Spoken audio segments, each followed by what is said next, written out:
Everyone, it's your boy Matt here. This is a very rough admin video shot for 13th of May 2025. The main purpose of this video today is political admin. So I am engaged in political works. My orientation is far left. I'll describe myself as deep red. Very dark red. So if I'm chocolate, I'm like that 75% Lindt chocolate. There's probably like an 85 to 90% for the truly fucking insane mega masochists, but I'm more at that 75% cocoa line. I'm engaged in two kinds of work. Political and social theory, which is something which is developed as a hobby, and also actual political involvement and trying to derive actions. So I'm a lobbyist. These two things are related, but they're different. And with those two different processes, I kind of have to silo myself. Okay?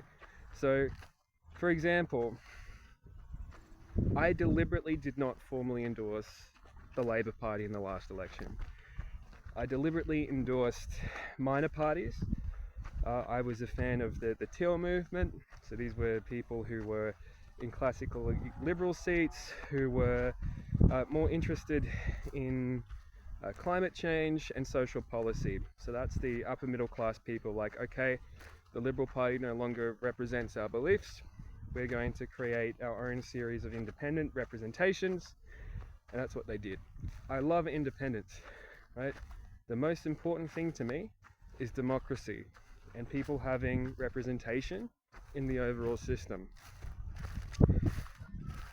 So whilst ideologically I kind of have an affinity to the Labour Party, historically anyway, I kind of see them as more like milk chocolate, whilst I'm that 75% cocoa Lindt stuff.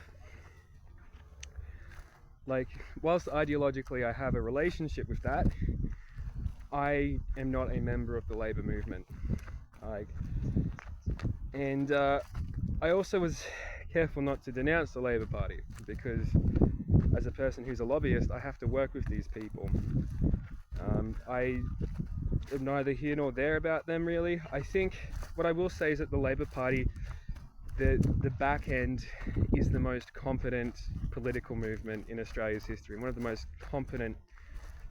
Their staffers are the best. Their systems are the best. When the Liberal Party gets in, they don't get in necessarily because of the strength of their people, although their people are, of course, an important part of that. They get in because public opinion has changed, usually because of some external series of events, like the economy's tanked, there was a Labour government in charge, or just them being ground down out over time. There's also instances where the Labour Party has had very mediocre leaders like Kevin Rudd. I don't like the guy, who are really just the limp dicks, if I'm honest. And people appropriately voice their frustrations. But the Labour Party is a formidable force, and that's why I don't really feel like they need too much of my help. And I'm more interested in building working relationships with different ministers and different staffers in the Labour Party, with the understanding that I am loosely affiliated ideologically with their movement, but they really don't need my help. If anything, it's more institutions such as the Teals and the Greens aren't in a great place at the moment, who need assistance. And even the Liberal Party. So remember, I grew up in a very conservative Christian community. That community, like, I do not share a lot of values with those people anymore. But those people still deserve to have representation in our political system. And these more conservative parties, such as the Nationals and the Liberals, they provide that.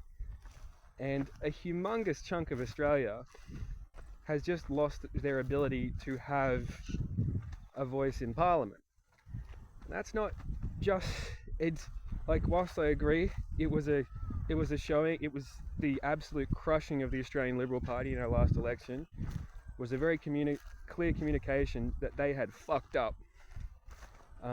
And it is a great communication through our democracy that that is not what the Australian people wanted. And I think the majority Labor government that we now have is a sincere representation of the will of the people.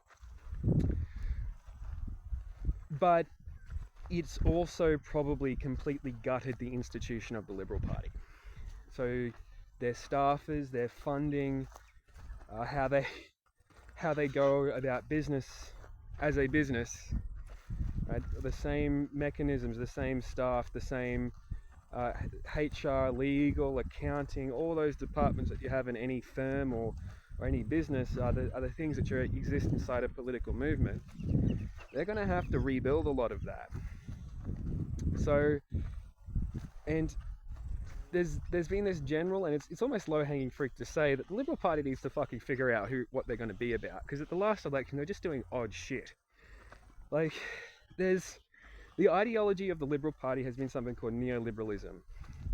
This is an idea that we decrease regulations on businesses, we try and reduce government spending such that business is more easily able to compete for debt, compete for finances in the finance market, because if the government is taking out all the loans, that means that it's more competitive for the business to get the loans.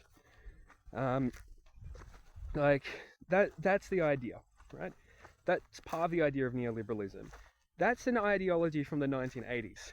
They haven't adjusted far from that. And in the last election, they weren't even promoting policy which was aligned with their ideology. It was just what Peter Dutton came up with, and it was a lot of weird shit, really.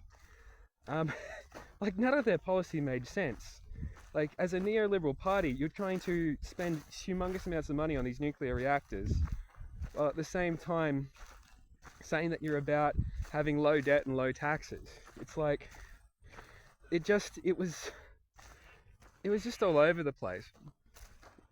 So I would like them to try and spend some time with some modern day economists, look at what modern economic theory is, because we've moved a long way on from the 1980s. I'd like them to think things through that way. But again, in conclusion, my role as a lobbyist and a person who's running this Tac0 project is really to primarily make sure, as much as possible, make sure democracy functions. It's not to, I do have my own political beliefs and political agendas, but those things, as much as possible, I try and silo off. What I want is for the will of the people at the bottom to find a way to influence policy at the top. That means that even though I do not agree with them, this Christians who believe the earth is like the really conservative religious communities who are like the earth is 5,000 years old, if you're gay you're going to hell, right? All that shit. Like, we deal with that at the community level, but that person's view still has to be put through the ballot system, because otherwise democracy doesn't function. Anyway, that's the conclusion for my video today. Have a lovely day.